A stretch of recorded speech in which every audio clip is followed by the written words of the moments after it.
When it comes to streaming platforms, there are so many at the moment that there's a lot vying for your attention. So the series or movies that they release really have to be of decent quality before your viewer will last like 10, 15 minutes and maybe switch off going, no, I've got all of these others to watch. But when it comes to Apple TV series, recently they've really been kicking ass. There's been so many with the letter S in front of them that have been really good. Severance is just one of them. Um, is Shining Girls one of them? Let's talk about it. Years after a brutal attack left her in a constantly shifting reality, Kirby Matsurachi learns that a recent murder is linked to her assault. She teams with a veteran reporter to understand her past. So Wagner Moura plays the reporter. Elisabeth Moss is our protagonist here as Kirby, and we have Jamie Bell, who's one of my favorite actors. It's a very interesting story. There are 8 episodes, about an hour or 50 minutes long, depending on the episodes, and the first 3 drop together. This is my first issue because I'm only allowed to review the first 3 episodes, and then it's week by week by week. Wished Apple TV had released the first 4, because the first 3 is a puzzle piece that you're going to find it very difficult to understand what the hell is going on. You may be intrigued enough because it has a presence, the series has a presence similar to Seven or serial killer films like Summer of Sam. Think of TV series that have a really dark, brooding presence that just constantly follows you. But then there's the shifting narrative of things that change with our main protagonist, Elisabeth Moss's character, Kirby. She's trying to figure out what's going on, but as things change for her, you're trying to figure out what's going on.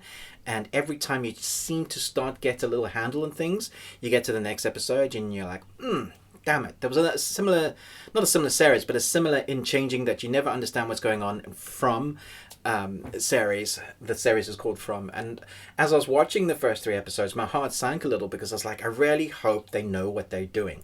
Because if it's another Lost, you're just going to lose your audience.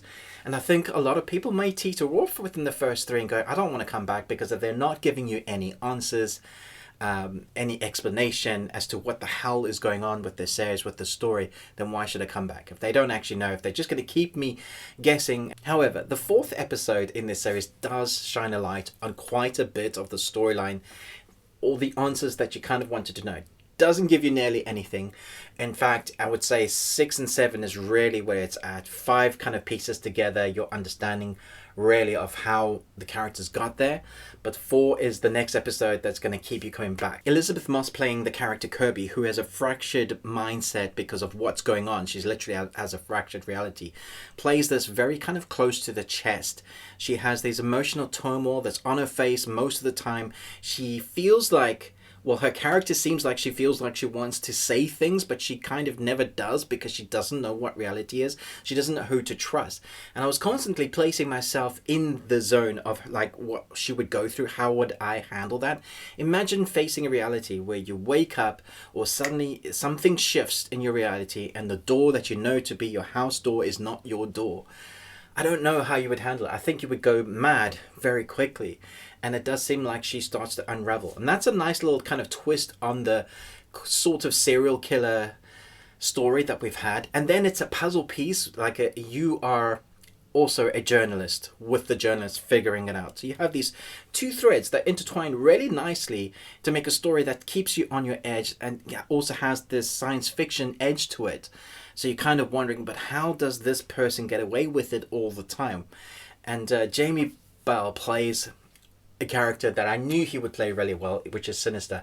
I always wanted a TV series of Jumper with Jamie Bell ever since I saw the film Jumper, because I believed his character was way more interesting in the film than Hayden Christensen's character was. I wanted more with him, but I've been following his career pretty much from that moment. I was like, I want to see what he's got to bring. And this kind of showcases how talented he is, has that presence that you need from a character like that. And it's also like, is he good? Is he bad? What the hell is going on? It's one of those things. Looks brilliant. The score is really interesting. You want to watch the intro just because it sets you in the mode, in the zone of what you're going to get through. Very bingeable. Unfortunately, is being released weekly after the initial first 3 episodes.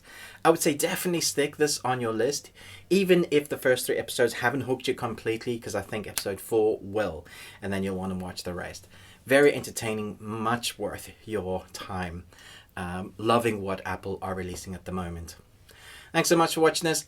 I'm not going to rate it yet because I haven't reviewed the whole lot, because I can't review the whole lot, but the first 3, worth your time. Most of all, until next time, remember, live long and Tuesday.